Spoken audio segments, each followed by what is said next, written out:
asa. Kahit simpleng handa, pusong puno ng saya. May tawanan, may dasal, may yakap ng pamilya. Sa bawat tahanan may kwento ng ligaya.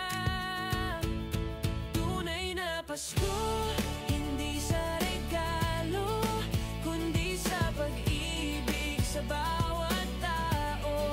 Bawat pagkakaisa, yan ang himala ng Pasko sa bawat isa. Magandang hapon, pwedeng tumuloy. Andiyan si Ate Marlene. Ah, ito pala si Ate Marlene. Nasira po yata to. Ha? Nasira. Nasira na. Ha? Ganun ba talaga to, Nanay Marlene? Matanggal yung bisagra. Ganyan lang yan. Pasensya na, no? Nasira po yata.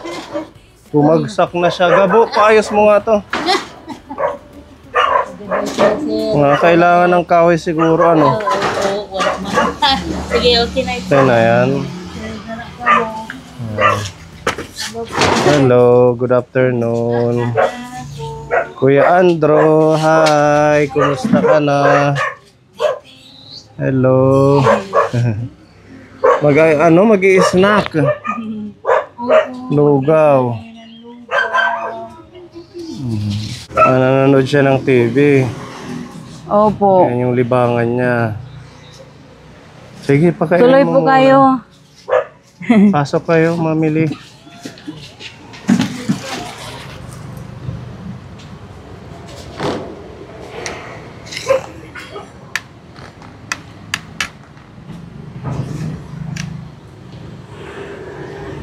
Paano nyo malalaman na busog na siya? Ubos to niya, sir. Ubos niya to. Nauubos Opo. niya. Hindi na siya hihingi. Hindi na.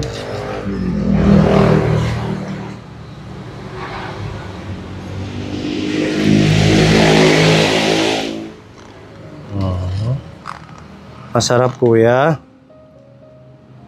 Nanganga, gusto pa niya. Ilalagyan mo ng kunting lasa. Opo. Ngayon lang yan, hindi ko nalagyan ng kalabasa, minsan carrots, patatas.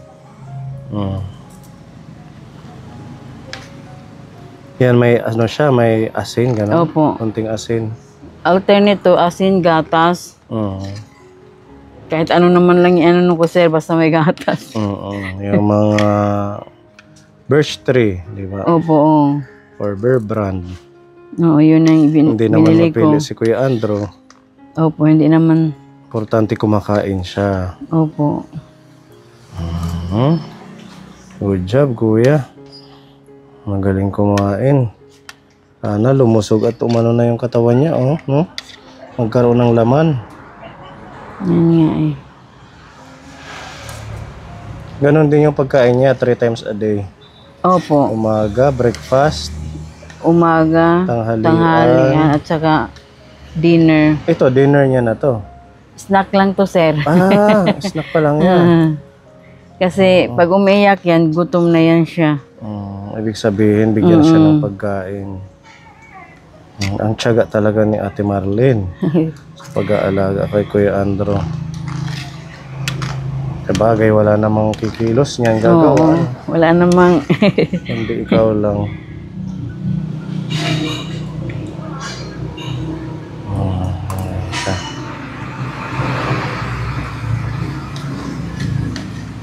Meron din siyang vitamins. Wala. Wala. Walang niresita ang doktor na vitamins. Yun na ang mga medisina niya at saka Pediasure. Yung medisina niyang anti-seizure, nakabili ka din. Opo. Test kompleto na ano? Oo. Sa awa ng Diyos. Isang gamot.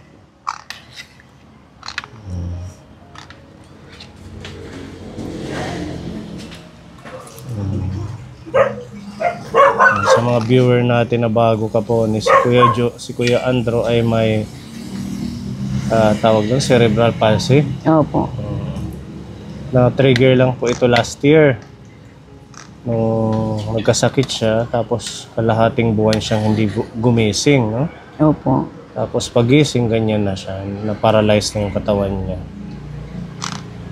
Kaya sa edad niyang, ilan na si Kuya? Mag-18 ngayong November 27. Mag-18 na siya. Patuloy na lumalaban sa kanyang kapansanan, sa kanyang sakit. Yung kamay niya, hindi na rin ito nagagamit. Ano? Hindi, ano po. Kanya na lang. Opo.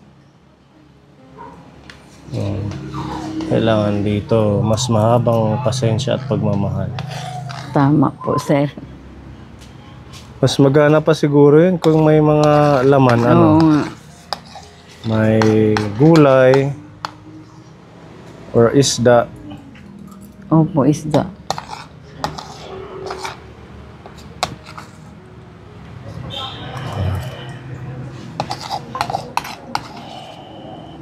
Okay. Tapos na.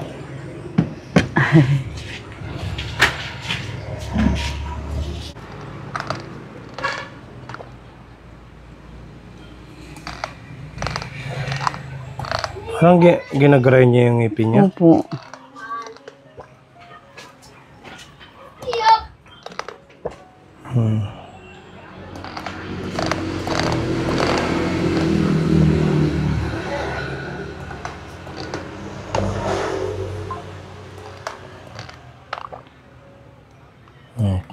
Taubos niya. Tinitiis po. Dahil mahal ko si Andrew. Hindi na siya nag-seizure mula nung huling punta Hindi namin. na. Sa awa Okay ng na. Diyos, opo. Sana hindi na mag-ano, ganun, no? Mm. Pero yung medisina niya, tinutuloy mo lang. Opo. Tuloy-tuloy lang po. Kasi maintenance yun, di Opo. ba? Lifetime na maintenance Opo. niya. Ano ba yun? Levetiracetam at saka penobarbital. Oo. Pag gabi, matagal siya matutulog eh. Pag Mga gabi. madaling araw na. Ha? Oo. Kaya ako puyat din ako. Kasi hindi ako pwede matutulog pag gising pa siya. Oo. Kasi baka mag-seizure. Oo. Kasi kailangan din siya matulog ng umaga. Kasi wala siyang tulog ng gabi eh. So baliktad Kasi- yung kanyang oras ng Opo. tulog. Pag araw, Pag araw, natutulog siya. tapos Tapos- pag gabi gising. Oo, pero kailangan daw, sabi kasi ng doktor, kasi nangyari na yun doon sa hospital. Nag-seizure siya nang hindi siya nakatulog ng gabi. Kailangan lang i-monitor daw siya. Kailangan talaga siya makatulog ng umaga. So mga anong oras ho sa gabi siya? Mga 1 or 2. Mga ganun Oo, na? tapos pagising niya ng umaga, mga 10 o'clock. 10 o'clock ng Oo, umaga. yun na ang breakfast niya. Kailangan pakainin siya kasi umiiyak siya. Gutom. Nagutom kasi Opo. alas 10 na yung gising Opo. niya eh. Tapos kumain, ganito ko siya kasi hindi diretso ipahiga. Tapos ipahiga na naman, tapos kailangan mo itakilid siya. Para hindi Oo, magkabid para hindi magka-bed sore. Yun lang yung routine namin araw-araw. So ikaw din sa gabi, sinasabayan mo siya hanggang makatulog din. Opo. Pag antok na siya, pag tulog na talaga siya na as in tulog siya, matutulog na din ako. So yung ginagawa niya, ito lang nanonood lang ng TV? Oo. Wala siyang ibang movement? Or Wala. Ako na lang mag-ano sa ikaw kanya. na lang ang mag-a-adjust na itagilid? Opo. Hindi katulad nung hindi pa siya na ganito, lagi siyang kumakanta.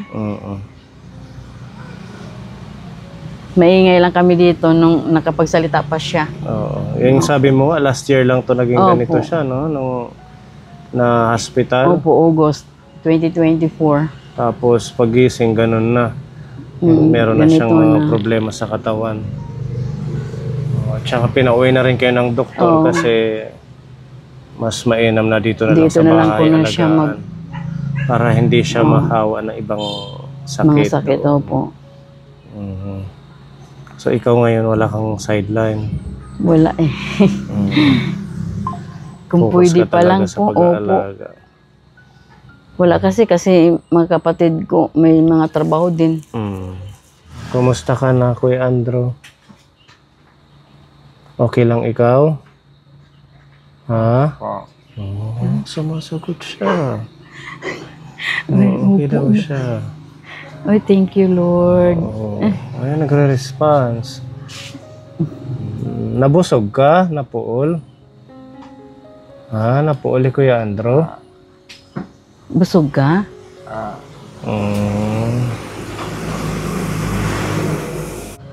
Si Kuya Pony, andito. Yung nagbisita sa'yo nung huli, nung isang araw din. Ating Kuya Andrew na lumalaban sa kanyang kalagayan, Kaponi. Nagpe-pray ka, Kuya? Opo. Anong pinagpe-pray mo kay Papa Jesus? Ha?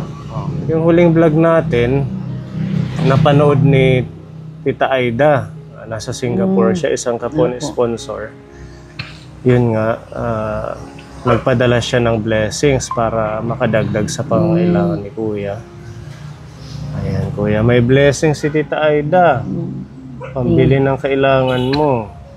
Thank you po. Thank you. Ayan, galing naman. Thank you daw po, Tita Aida. Thank you. Thank you. Siguro nung malakas pa ito magaling kumanta. Oo. Anong favorite na kanta mo, Kuya? Opo. Opo. Kalimutan niya na siguro. Ano yung mga kinakanta niya? No? Halos lahat nga eh. Lahat? Oo. Lahat ng mga kanta, alam niya. Oo. Sabi nga ng mga teacher namin doon sa pilot school, hindi pa, maganda pa naman boses ni Andrew. Kaya may mga activities, pwede siya kumanta kung gusto niya. Mga special education. Nakailang taon siya sa special education? Matagal, mga 4 na taon ata. 4 years din. Ano kaya yung mga tinuturo sa kanila? Kasi, noon tinuturuan siya ng mga, yung parang normal. Nung pumunta si Dr. Palami, yung taga Tacloban, St. Paul's, isa kasi siya na binigyan ng chance na ma-check up siya. So, sinabi na ni Dr. Palami na hindi yan pwede sa mga ganyan na mga pagtuturo. Dapat ituturo kay Andrew kung paano siya magbihis, kung paano siya sa sarili niya. Yun, kailangan daw niya yan. Yun ang ipaturo daw sa kanya. Kung paano siya mag-hold. Kasi hindi talaga yan mag-hold. Nung nag-aral na siya doon na alam na niya mag-hold, tapos yun, diretso sa bibig. Kailangan yung ipa-hold sa kanya. Kailangan pagkain lang ang dapat i-hold niya. Kasi yung kamay ni Kuya Andrew sa ngayon, ganito siya. Oo, yun na. Wala na eh. Na-try nyo na po ba ito sa therapist? Wala. Therapy? Wala pa eh. Gusto ko nga sa therapy pero wala. Kapos talaga kami, sir. Kasi yung therapy yata medyo mataas din ang presyo bawat session. Kaya kailangan ma-maintain siya. Opo, na ganun na. Ito, hindi na to na. Hindi na. Itong dalawa. Ito lang ang Oo, ito lang. Itong nasa gilid hindi. Hindi na yung 3. Yung isa. Ito, nag-ano pa to, pero ngayon inano ko na nga eh. Minamassage ko kay para para hindi maganito. Yung talagang hindi na siya nagagalaw. Opo. Pero itong mga paa niya nauunat pa. Inano niya, pag mag-straight ng paghiga siya, ginaganon niya. Oo, tapos ako na lang ang maganon. Kailangan hindi kasi permanente ganyan, sabi ng doktor, kaya baka hindi na mabalik. Kailangan ma-straight siya. Straight. Opo. Tsaka yung paa niya, tumabingi na rin dito. Opo. Kapon, iba na yung form niya. Sana galaw-galaw pa ito. Siguro konting massage sa umaga. Oo, Ito. ini-exercise ko nga eh. So yung pagdumi niya, Sa diaper po. ikaw na lang Oo, din ang- tapos, kasi alam ko pag magdumi siya, nagsasabi siya. hindi. Action lang niya, yung parang gumanon. Hindi naman siya nahirapan. Hindi. Normal naman. Oo, normal lang. Kibali, ngayon, tas bukas hindi, tas bukas na naman. Oo. Mm. Yan ang ating Kuya Andro. Basta mag-pray ka lang, Kuya, ha? Mag-pray ka lang kay Papa Jesus na ikaw ay dinggin ang prayer mo at naging okay lang yung kalusugan, gumaling ka. Isang milagro ang kailangan ni Kuya Andro. Yan yung ating mga prayers kay Kuya na gumaling siya kasama ng ating mga kapon. Okay naman, nakakaya mo pa yung pag-aalaga. Kailan kayanin, sir? Kasi sa akin siya humugot ng lakas din eh. Paano na lang, kaya nga kung masakit na ulo ko, kailangan ako hindi magano. Kasi paano lang si Andrew? Kasi last month nagkasakit ako. Kawawa siya eh. Walang Kasi hindi nag-aalaga. yung bunso ko hindi pa marunong. Marunong lang siya magsaing, magganito, pero kay Andrew hindi eh. Kailangan malakas ako lagi. Salamat naman ng Panginoon. Natatakot kasi sila eh. Lalo na pagpainom ng medicine, magpaano sa kanya, natatakot sila. Baka maano. Kailangan talaga ako. Sana maging malusog ka lang lagi, Opo. Nanay Marlene. Pinagdarasal nga. Lagi ko nga pinagdarasal sa Panginoon. Salamat naman sa Panginoon. Ang daming nagdarasal din kay Andrew. Marami. Mula nung na-post din natin sa ating Opo. vlog, maraming nakapanood sa kanya. Part ka ng prayers ng mga viewers natin, Kuya. Ayun nga, napanood ni Tita Aida ng Singapore, yung ating vlog ng una.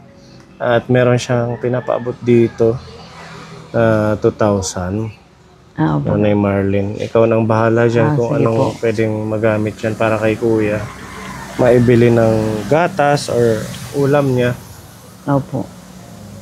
Maraming salamat, sir.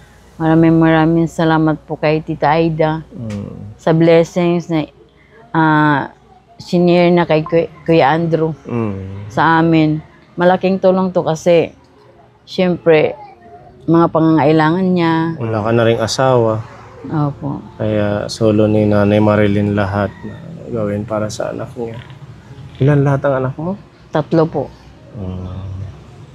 Nag-aaral na yung isa, ano? Opo, nag-aaral grade 7 po. Yan, Kuya Andrew, thank you. Thank you po. Thank you.